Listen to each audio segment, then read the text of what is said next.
नमस्कार साथियों, स्वागत है आपका आरएससीआईटी परीक्षाओं तथा सभी प्रतियोगी परीक्षाओं के लिए अति महत्वपूर्ण प्रश्नों की इस प्रश्नोत्तरी में। और यदि आप चाहते हैं आरएससीआईटी कंप्लीट कोर्स घर बैठे करना या आरएससीआईटी से रिलेटेड किसी भी प्रकार की लेटेस्ट अपडेट के लिए हमारे वन क्लिक इंस्टीट्यूट के यूट्यूब चैनल को सब्सक्राइब करें या फिर विजिट करें one click institute Rajgarh, upside PNB near Nand plaza station road, Rajgarh. तो चलिए शुरू करते हैं। सबसे पहले अपना क्वेश्चन नंबर 1। अपना क्वेश्चन नंबर पहला है, MICR में C का अर्थ क्या है। अब देखिए, सबसे पहले ये जान लेते हैं कि ये MICR है क्या। MICR की फुल फॉर्म होती है मैग्नेटिक इंक कैरेक्टर रिकॉग्निशन। तो यहां पे नीचे की तरफ लिख देता हूं मैं, मैग्नेटिक इंक कैरेक्टर रिकॉग्निशन।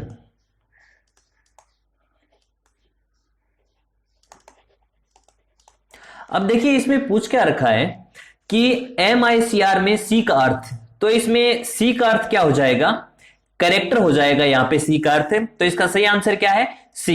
अब देखिए, MICR होता क्या है, ये क्या काम में लिया जाता है।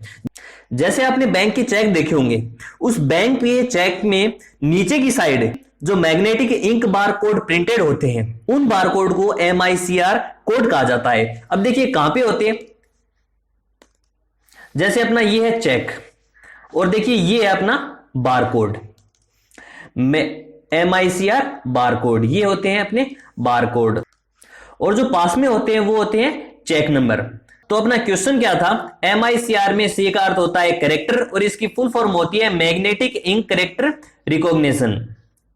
आगे बढ़ते हैं। अगला क्वेश्चन है, किसी विशिष्ट कार्य को करने के लिए दूसरी कुंजी के साथ संयोजन में किस कुंजी का उपयोग किया जाता है।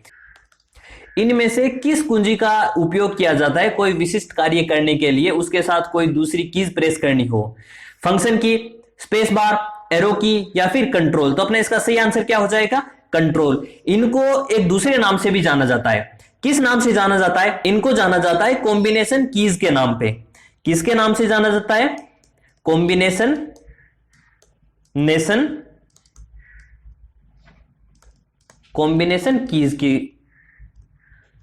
कॉम्बिनेशन कीज के नाम से।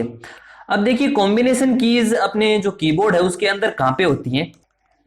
अब जैसे ये अपना कीबोर्ड है, इस कीबोर्ड में एल्ट है, विंडो है, कंट्रोल है, शिफ्ट है, ये होती है कॉम्बिनेशन कीज।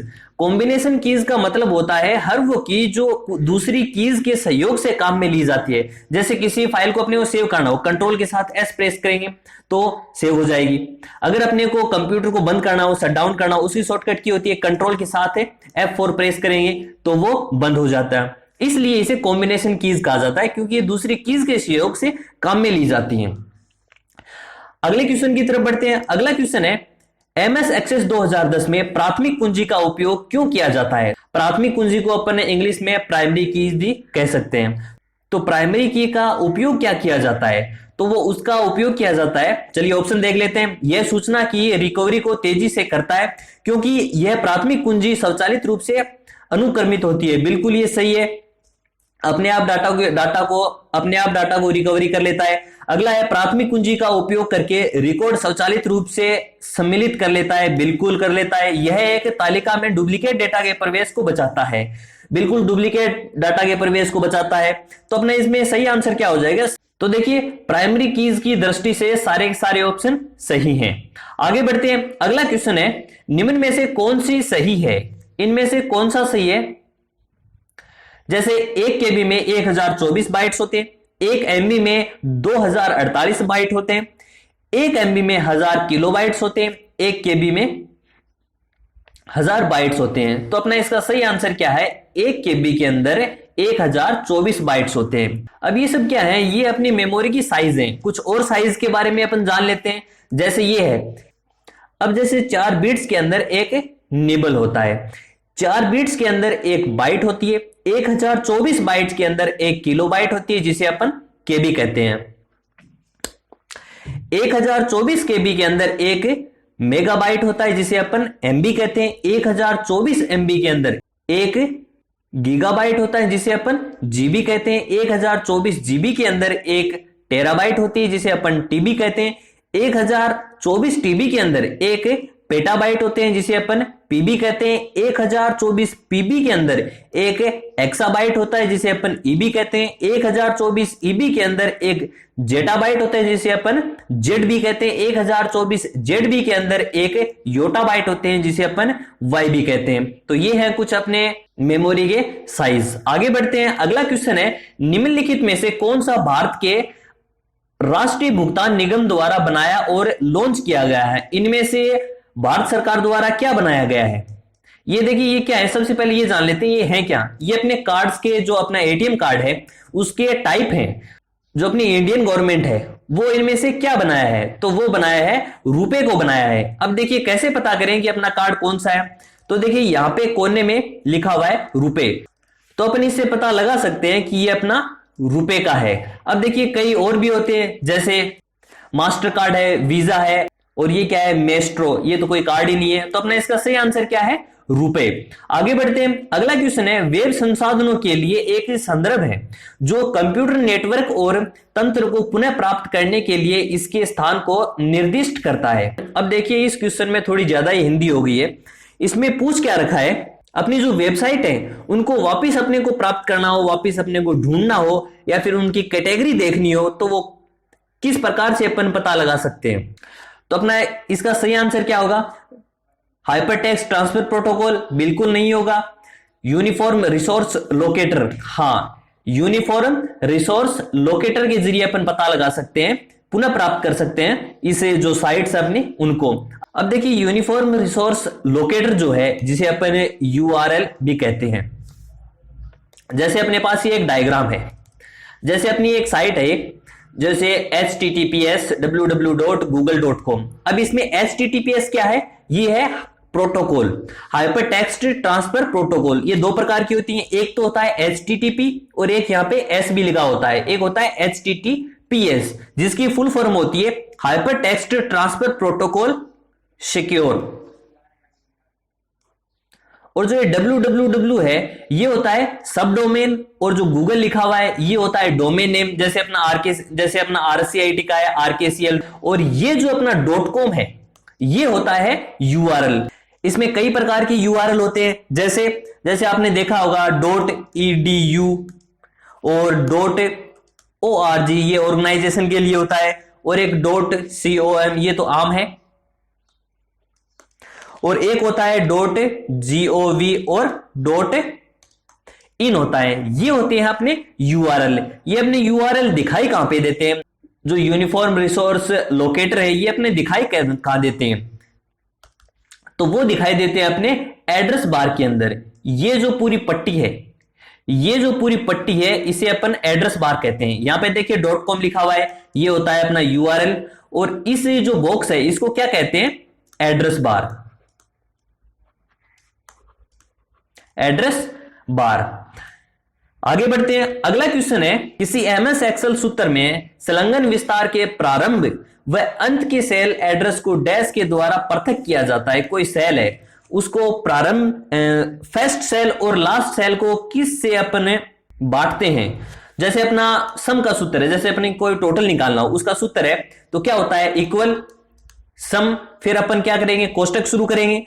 अब जी यहां पे फर्स्ट सेल का एड्रेस लिखेंगे, जैसे अपने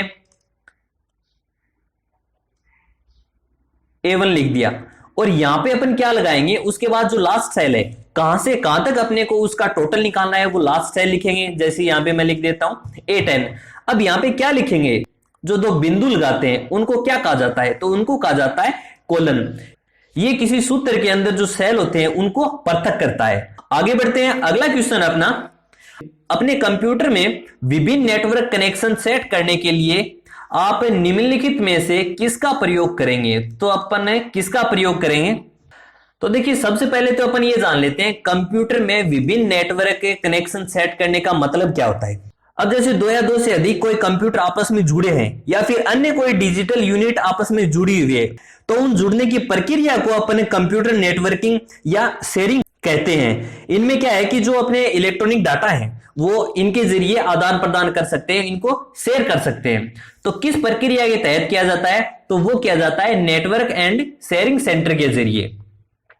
आगे बढ़ते हैं, अगला क्वेश्चन है एमएस वर्ड में किन शॉर्टकट कीज का प्रयोग फॉन्ट साइज को बढ़ाने हेतु किया जाता है। जैसे अपना कोई नाम लिखा है अपने, उसको अपने को बढ़ाना है, उसके आकार को बढ़ाना है, उसकी साइज को बढ़ाना है, तो इनमें से किन के जरिए अपन बढ़ा सकते हैं। तो इसका अपना सही आंसर क्या है, कंट्रोल शिफ्ट और ग्रेटर देन। अगर अपने को उस आकार को छोटा करना हो तो अपन कंट्रोल शिफ्ट और लेस देन का प्रयोग करेंगे। आगे बढ़ते हैं, अगला क्वेश्चन है निम्नलिखित में से कौन सा मोबाइल वॉलेट का उदाहरण नहीं है। इनमें से कौन सा मोबाइल वॉलेट का उदाहरण नहीं है, एसबीआई बड़ी, भीम, पेटीएम, क्रेडिट कार्ड। तो अपना इसका सही आंसर क्या है, क्रेडिट कार्ड नहीं है। क्रेडिट कार्ड क्या है, जैसे अपन कोई शॉपिंग करने जा रहे हैं, यदि हमारे पास क्रेडिट कार्ड है तो अपन उस क्रेडिट कार्ड के जरिए अपन कुछ शॉपिंग कर सकते हैं। इस क्रेडिट कार्ड की लिमिट होती है, जैसे अपने 40,000 है, 40,000 तक की अपन शॉपिंग कर सकते हैं, चाहे अपने अकाउंट में पैसे नहीं हो, उसके बाद अपन इसके अंदर क्रेडिट कार्ड के अंदर वो पैसे जमा करा सकते हैं। तो ये होती है अपनी क्रेडिट कार्ड की प्रक्रिया। आगे बढ़ते हैं, अपने शॉर्ट क्वेश्चंस की तरफ बढ़ते हैं। शॉर्ट क्वेश्चंस में पहला क्वेश्चन है द्वितीय संग्रहण है, मतलब सेकेंडरी जो मेमोरी है वो किस टाइप की है, वो है स्थायी मेमोरी। क्या होती है, स्थायी मेमोरी।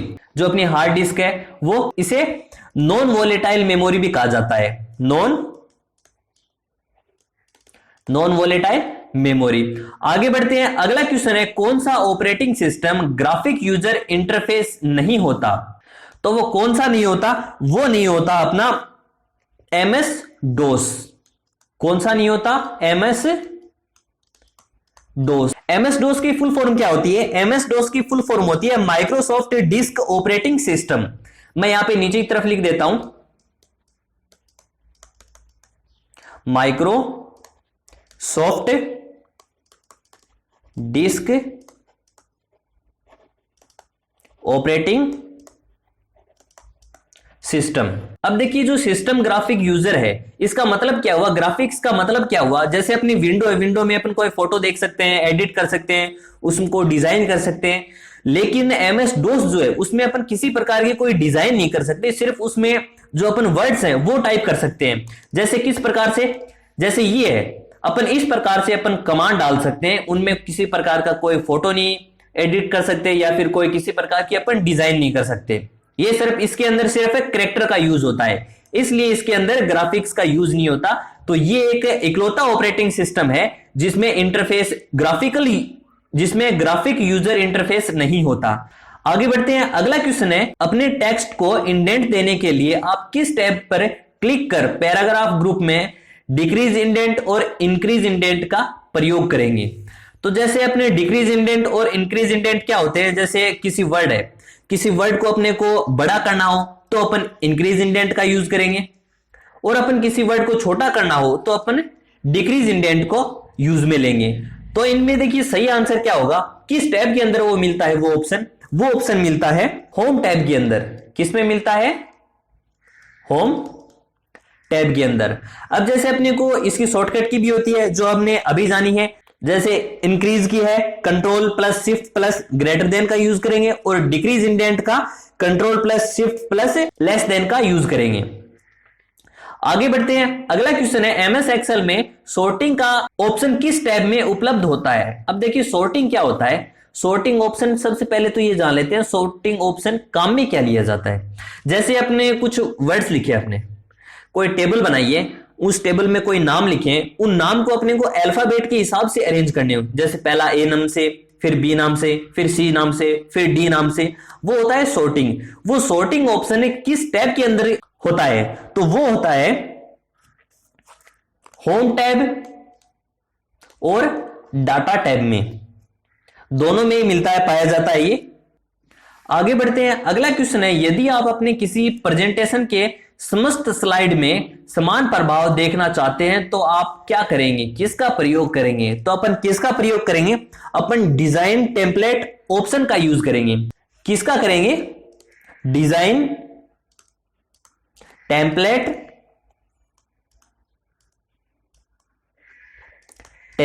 ऑप्शन का। आगे बढ़ते हैं, पिछली क्लास का रिवीजन कर लेते हैं। सबसे तेज कंप्यूटर कौन सा है, तो वो है अपना सुपर कंप्यूटर। अगला क्वेश्चन है पोर्ट्रेट और लैंडस्केप हैं, ये क्या है? ये है अपने स्लाइड ओरिएंटेशन। आगे बढ़ते हैं, अगला क्वेश्चन है, इनमें से कौन सी कीज वर्तनी और व्याकरण की जांच को सक्रिय करता है? तो कौन करता है सक्रिय? वो करता है F7। आगे बढ़ते हैं, अगला क्वेश्चन है, एमएस वर्ड 2010 में डैश एक स्थान या पाठ का चयन करता है जिसे आप नाम और भविष्य के संदर्भ के लिए पहचानते हैं। तो अपना इसका सही आंसर है बुकमार्क। आगे बढ़ते हैं, अगला क्वेश्चन है, प्रेजेंटेशन का बैकग्राउंड बदलने का अर्थ? Background slide, background colour, background fill effect बदलना, स्लाइड के पीछे पिक्चर या क्लिप आर्ट इंसर्ट करना, पावर पॉइंट प्रेजेंटेशन में एक पिक्चर या चित्र का बैकग्राउंड लगाना। तो इनमें सारे के सारे ऑप्शन सही हैं, ये सारे कर सकते हैं अपन प्रेजेंटेशन में। अगला क्वेश्चन है, सीडी या डीवीडी पर डाटा जैसे संगीत, फोटो, दस्तावेज आदि लिखने की प्रक्रिया को आमतौर पर कहा जाता है? तो क्या कहा जाता है? उसे कहा जाता है बर्निंग। आगे बढ़ते हैं, माइक्रोसॉफ्ट वर्ड 2010 में निम्न में से कौन सा टैब बाय डिफॉल्ट नहीं होता? इनमें से डिजाइन टैब बाय डिफॉल्ट नहीं होता। आगे बढ़ते हैं, अगला क्वेश्चन है, सामान्य बीमा के तहत BSBY के तहत बीमा राशि क्या है? तो इसमें क्या है? 30,000 रुपए इसकी बीमा राशि है। आगे बढ़ते हैं, वर्तमान स्लाइड से स्लाइड शो शुरू करने के लिए शॉर्टकट कीज है, तो कौन सी शॉर्टकट की है? Shift+F5। आगे बढ़ते हैं, विंडो में एक चलते हुए प्रोग्राम से दूसरे प्रोग्राम पर जाने हेतु निम्न कीज दबाई जाती है, तो कौन सी कीज दबाएंगे? तो अपना इसका सही आंसर है Alt+Tab। जो एक प्रोग्राम से दूसरे प्रोग्राम को जाने की प्रक्रिया को क्या कहा जाता है? मल्टीटास्किंग। आगे बढ़ते हैं, अगला क्वेश्चन है, शॉर्ट क्वेश्चंस की तरफ बढ़ते हैं। नंबर पैड को दिशा प्रदान करने वाले तीर की तरह प्रयुक्त करने हेतु आप डैश कुंजी दबाएंगे। कौन सी कुंजी दबाएंगे? जो अपने न्यूमेरिकल कीज हैं उनको अपने को एरो कीज की जगह काम में लेने हो तो किस कीज का यूज करेंगे? तो वो करेंगे अपन नमलोक का।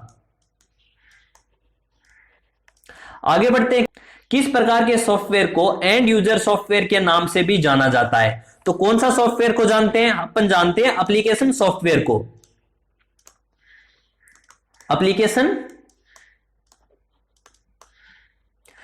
एप्लीकेशन सॉफ्टवेयर को भी एंड यूजर सॉफ्टवेयर के नाम से भी जानते हैं। अगला क्वेश्चन है, एमएस वर्ड में वेब लेआउट का तात्पर्य? तो एमएस वर्ड में वेब लेआउट का तात्पर्य होता है डॉक्यूमेंट को वेब पेज के रूप में देखना।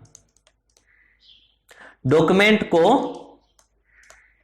वेब पेज के रूप में देखना। डॉक्यूमेंट को वेब पेज के रूप में देखना लेआउट का तात्पर्य होता है। आगे बढ़ते हैं, अगला क्वेश्चन है, एमएस एक्सेल 2010 में किसी कॉलम की डिफॉल्ट चौड़ाई कितनी होती है? तो एमएस एक्सेल में जो कॉलम है उसकी चौड़ाई कितनी होती है? तो उसकी चौड़ाई होती है 8.43 पॉइंट। आगे बढ़ते हैं, अगला क्वेश्चन है, स्लाइड शो व्यू में पिछली स्लाइड पर जाने के लिए कौन सा बटन दबाएंगे? तो अपन पिछली स्लाइड पे जाने के लिए अपन पेज अप बटन दबाएंगे। Page up button. तो साथियों, ये थे कुछ अपने आज के क्वेश्चंस। उम्मीद है आपको ये क्वेश्चन पसंद आए होंगे। तो आज के लिए इतना ही, अगली क्लास में फिर मिलेंगे। तब तक के लिए धन्यवाद। और पढ़ते रहिए, कुछ नया सीखते रहिए, खुद को और समाज को आत्मनिर्भर बनाने में सहयोग करते रहिए।